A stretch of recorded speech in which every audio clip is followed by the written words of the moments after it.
नमस्कार दोस्तों, आइए सुनते हैं सोमवार व्रत कथा। एक नगर में एक बहुत धनवान साहूकार रहता था। उसके घर में धन की कमी नहीं थी, परंतु वह बहुत दुखी रहता था क्योंकि उसका कोई पुत्र नहीं था। वह इसी चिंता में दिन रात दुखी रहता था। पुत्र की कामना के लिए वह प्रत्येक सोमवार शिवजी का व्रत और पूजन किया करता था तथा सायकाल में मंदिर जाकर शिवजी के सामने दीपक जलाया करता था। उसके इस भक्ति भाव को देखकर एक समय माता पार्वती ने शिवजी से कहा, महाराज, यह साहूकार आपका अनन्य भक्त है। सदैव आपका व्रत और पूजन बड़ी श्रद्धा से करता है। आपको इसकी मनोकामना पूर्ण करनी चाहिए। शिवजी ने कहा, हे पार्वती, यह संसार कर्म क्षेत्र है। किसान खेत में जैसा बीज बोता है वैसा ही फसल काटता है।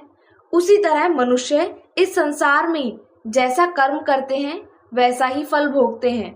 माता पार्वती ने अत्यंत आग्रह से कहा, महाराज, जब यह आपका अनन्य भक्त है और अगर इसको किसी प्रकार का दुख है तो उसे आपको अवश्य दूर करना चाहिए। आप तो सदैव अपने भक्तों पर दयालु होते हैं और उनके दुखों को दूर करते हैं। यदि आप ऐसा नहीं करेंगे तो मनुष्य आपका पूजन तथा व्रत क्यों करेंगे? माता पार्वती का ऐसा आग्रह देख शिवजी कहने लगे, हे पार्वती, इसके कोई पुत्र नहीं है। इसी चिंता में यह अति दुखी रहता है। इसके भाग्य में पुत्र न होने पर भी मैं इसको पुत्र की प्राप्ति का वर देता हूँ, परंतु वह पुत्र केवल 12 वर्ष तक जीवित रहेगा। इसके पश्चात वह मृत्यु को प्राप्त हो जाएगा। इससे अधिक में इसके लिए कुछ नहीं कर सकता। माता पार्वती और भगवान शिव का यह वार्तालाप साहूकार सुन रहा था। इससे उसको न तो प्रसन्नता हुई और न ही दुख हुआ। वह पूर्व की तरह शिवजी का व्रत और पूजन करता रहा। कुछ समय बाद साहूकार की स्त्री गर्भवती हुई और 10वें महीने उसके गर्भ से अति सुंदर पुत्र उत्पन्न हुआ। साहूकार के घर में बहुत खुशी मनाई गई, परंतु साहूकार तो यह जानता था कि उसकी केवल 12 वर्ष की आयु है, इसलिए उसने अधिक प्रसन्नता प्रकट नहीं की और न ही किसी को यह भेद ही बताया। जब तो बालक की माता ने उसके पिता से उसका विवाह करने के लिए कहा। साहूकार ने कहा, अभी मैं इसका विवाह नहीं करूंगा, मैं अपने पुत्र को काशी पढ़ने के लिए भेजूंगा। साहूकार ने बालक के मामा को बुलाकर उसका बहुत सा धन देकर कहा, तुम इस बालक को काशी पढ़ने के लिए ले जाओ और रास्ते में जिस स्थान पर भी जाओ यज्ञ करते, ब्राह्मणों को भोजन कराते तथा दक्षिणा देते हुए जाना। दोनों मामा भांजे यज्ञ करते, ब्राह्मणों को भोजन कराते तथा दक्षिणा देते काशी जी की ओर चल पड़े। रास्ते में एक शहर पड़ा। उस शहर में राजा की कन्या का विवाह था, परंतु जो राजकुमार विवाह कराने के लिए आया था वह एक आंख से काना था। उसके पिता राजा को इस बात की बड़ी चिंता थी कि कहीं राजकुमार को देखकर राजकुमारी तथा उसके माता पिता विवाह में किसी प्रकार का अड़चन न पैदा कर दे। जब उसने सेठ के अति सुंदर लड़के को देखा तो मन में विचार किया कि क्यों न दुराचार के समय इस लड़के से वर का काम चलाया जाए। ऐसे मन में विचार कर राजकुमार के पिता ने उस लड़के और उसके मामा से बात की। वे राजी ही हो गए।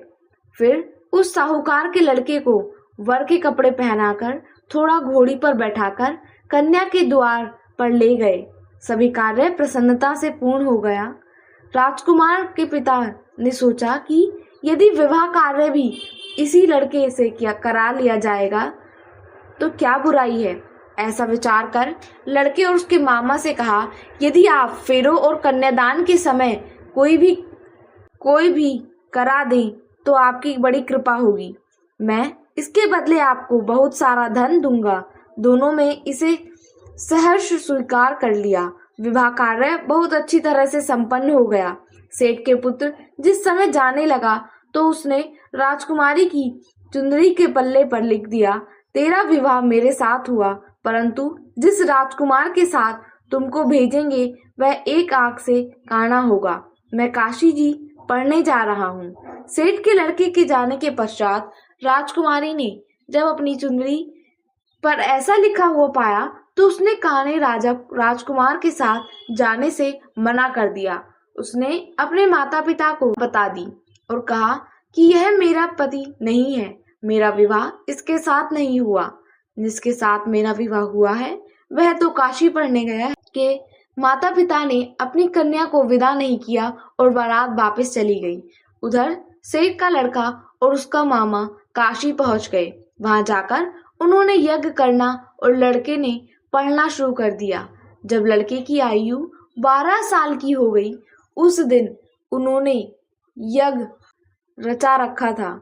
लड़के ने अपने मामा से कहा, मामा जी आज मेरी तबीयत कुछ ठीक नहीं है। मामा ने कहा, अंदर जाकर सो जाओ।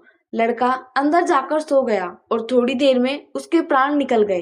तब उसके मामा ने आकर देखा कि उसका भांजा मृत पड़ा है तो उसको बड़ा दुख हुआ। उसने सोचा कि अगर मैं अभी रोना पीटना मचा दूंगा तो यज्ञ का कार्य अधूरा रह जाएगा। अतः उसने जल्दी से यज्ञ का कार्य संपाप्त करवाकर ब्राह्मणों के जाने के बाद रोना पीटना शुरू कर दिया। संयोगवश उसी समय शिव पार्वती उधर से जा रहे थे। जब उन्होंने जोर जोर से रोने की आवाज सुनी तो पार्वती जी कहने लगी, महाराज कोई दुखिया रो रहा है, इसके कष्ट को दूर कीजिए। जब शिव पार्वती वहां पहुंचे तो उन्होंने पाया कि वहां एक लड़का मृत पड़ा है। माता पार्वती कहने लगी, महाराज यह तो उसी सेठ का लड़का है जो आपके वरदान से उत्पन्न हुआ था। शिवजी ने कहा, हे पार्वती इसकी आयु इतनी ही थी, वह यह भोग चुका है। तब पार्वती जी ने कहा, हे महाराजा इस बालक को और आयु दो, नहीं तो इसके माता पिता तड़प तड़प कर मर जाएंगे। माता पार्वती के बार बार आग्रह करने पर शिवजी ने उसको जीवन का वरदान दिया। शिवजी की कृपा से वह लड़का जीवित हो गया। शिवजी और पार्वती कैलाश पर्वत को चले गए। शिक्षा के पूर्ण होने पर वह लड़का और उसका मामा उसी प्रकार यज्ञ करते, ब्राह्मणों को भोजन कराते तथा दक्षिणा देते अपने घर की ओर चल पड़े। रास्ते में उसी शहर में आए जहां उस लड़के का वहां की राजकुमारी से विवाह हुआ था। वहां आकर उन्होंने यज्ञ आरंभ कर दिया। उस लड़के के ससुर वहां के राजा ने उसको पहचान लिया और महल में ले जाकर आओ भगत की। बहुत से दासियों सहित आदर पूर्वक अपनी राजकुमारी और जमाई को विदा किया।